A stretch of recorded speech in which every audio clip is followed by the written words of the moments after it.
Alright, so I feel like we kind of go through this every time a straightforward comedy comes out. It's probably boilerplate, but also they've gone and made a big part of the marketing push for this movie specifically, that comedies that are just comedies don't actually open in theaters as much as they used to, and that it's apparently one of those genres that mostly gets banished to streaming unless it's genre comedy or a family comedy that's mostly for kids, which, yeah, okay, I guess that kind of tracks. So, okay, fair point, might as well when in Rome it and go with the classics. And remind everyone that comedies are actually hard to review because humor is really subjective, but also it's hard to tell people why they should or shouldn't go and see a comedy without telling them what's funny about it, and to do that you end up explaining or giving away a lot of the best jokes, which is probably going to end up ruining the whole point of them going or not going in the first place. And that's especially true of a movie like this reboot, sequel, whatever, for The Naked Gun, because being just one joke after another with no breathing room and also really nothing else actually going on is the entire premise of a spoof like this. It's a movie of nothing but jokes. The entire point is that police procedurals and neo-noir cop dramas are the most self-serious, rigidly formulaic, trope-reliant genre possible, which makes it not only okay, but ideal that the plot doesn't actually matter, the characters aren't really characters, and none of the stakes, logic, or payoff actually count for anything other than a recognizable framework on which to hang as many jokes, sight gags, puns, wordplays, double entendres, pratfalls, absurdism, and slapstick as you can fit into a relatively short runtime, which is great for viewing when it works, but tough for reviewing because it leaves a critic with really nothing of substance to talk about other than to say whether or not they laughed at it. And yeah, I laughed a lot at this. It's really funny. I recommend it. No, it's not as good as the original, but what is, and it's at least as good as the sequels. Liam Neeson is good, Pam Anderson is good, Paul Walter Hauser is good. You haven't actually seen all the best bits in the trailer. It works. And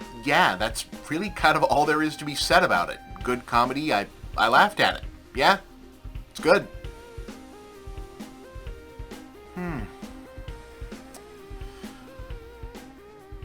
Yeah, yeah.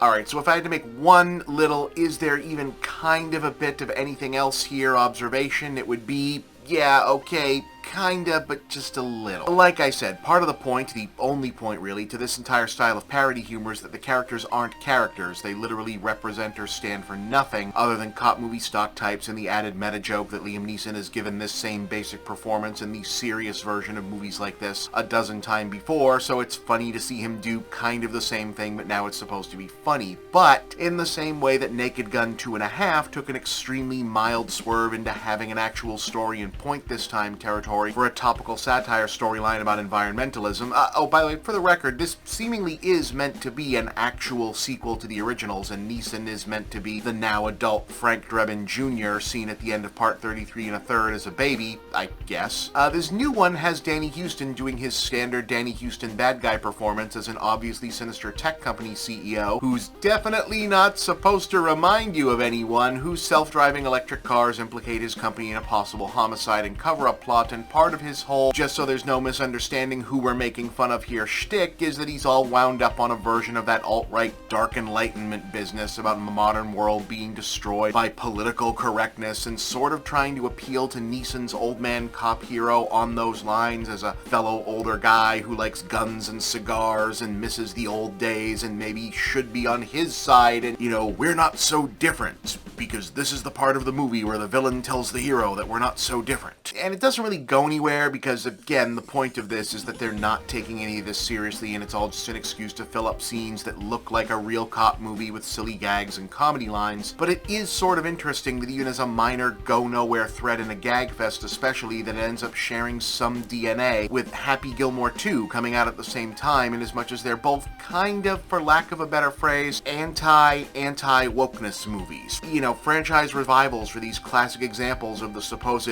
you know, they would never let you make a comedy like this today day, man. Nostalgia genre that are both narratively preoccupied with pushing back and distancing the brand from that exact kind of take, or at least the kind of people who make that kind of take, and having the heroes specifically defeat villains that are designed to let the movie say, hey, whoa, we and our intellectual property are not down with that sort of, that does not represent us. And I stress, this is a really minor throwaway part of a movie that is otherwise in the exact amounts you'd expect from a producer-writer-director collaboration between Seth MacFarlane and Akiva Schaffer, basically 85 minutes of Family Guy cutaways and Lonely Island sketches assembled into the basic outline of a cop spoof, but it's interesting that the one real thing it seems to have on its mind would be that, in the same way that even under all the jokes in Blazing Saddles, that movie wasn't joking about how it felt about racism. Anyway, this movie is no Blazing Saddles, but some of it is really funny. 7 out of 10, worth checking out.